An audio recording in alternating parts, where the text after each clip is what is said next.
Bueno, y estábamos hablando de la política, hablamos de otra cosa. A veces no hay que eludir ningún tema.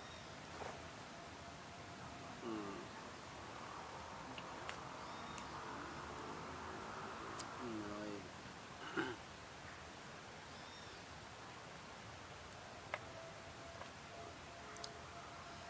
eh, en la filosofía de las 50 Lusengo, la filosofía luciana, se tiene más o menos como los pilares de la civilización o de toda civilización. La, la idea del arte, la religión, la política, la ciencia, la filosofía y la economía, como todo, vamos a decirle, como parte más o menos ineludible de cualquier cultura o civilización. Aunque como realmente también está la especie de complementariedad de la ciencia y filosofía, o por ejemplo de la lógica y la matemática. Por ejemplo, si un científico, vamos a suponer, porque ellos pueden dividir otra vez en la ciencia, dicen las ciencias duras y las ciencias blandas. O sea, la física, la química sería una especie de ciencia dura y la psicología o la sociología sería una especie de ciencia blanda, porque hay más, supuestamente, menos rigor matemático y también son más fluidos o blandos los conceptos que se manejan, ¿verdad? Pero también según lo que yo al menos aprecio, por el paradigma objetivista, ¿verdad? Es más objetivo, como la física, por ejemplo, lidia con la materia, ¿verdad? Entonces es más objetivo que la sociología, por ejemplo, o la psicología, que lidia con impulsos grupales o sentimientos subjetivos. Entonces lo que suele pasar es que algunos científicos que estudian mucho su ciencia terminan diciendo, no, la filosofía es innecesaria, no, más o menos una pérdida de tiempo si la ciencia resolvió todo o resuelve los problemas importantes más o menos. O sea, pues no tienen esa educación filosófica, ¿verdad? Y viceversa también, los filósofos que escuchan esto y dicen, bueno, en realidad eh,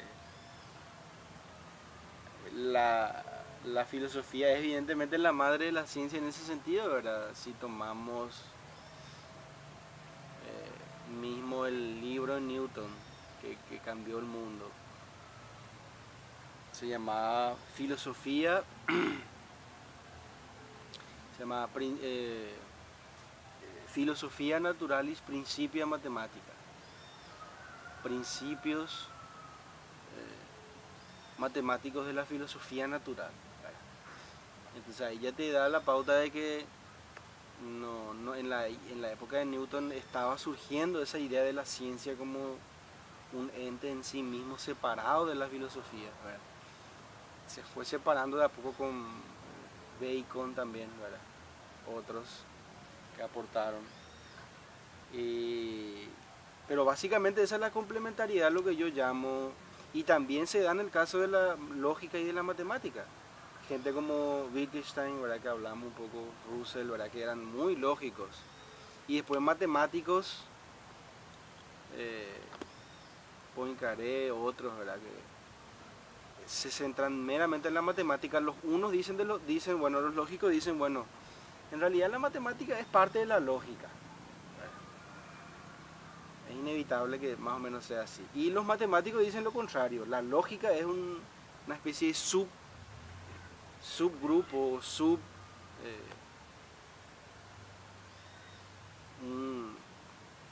un campo dentro de de la gran matemática, podemos decirlo así. Eso es lo que yo llamo la complementariedad, como te digo, de la filosofía y la ciencia y la matemática y la lógica, ¿verdad? Que son, por eso yo digo, como te digo, los 6 pilares, ¿verdad? Arte, religión, política, ciencia, filosofía, economía. Yo diría que la ciencia y la filosofía es más bien por una especie de quizás arbitrariedad, incluso se podría decir que están separadas, ¿verdad? No se podría, como la matemática y la lógica, no es que están realmente separadas, sino que son campos de especialización, vamos a decirle, distintos de un mismo tema más grande, ¿verdad? Y estamos hablando más de la política y como te digo que para mí la cuestión es de que realmente va a ser, o sea, que es necesaria la organización grupal, ¿verdad? O de la colectividad. Y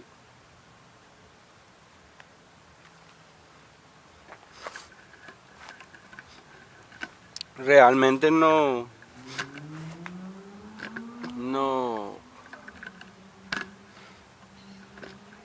yo creo que eso, la agarra el sol a este.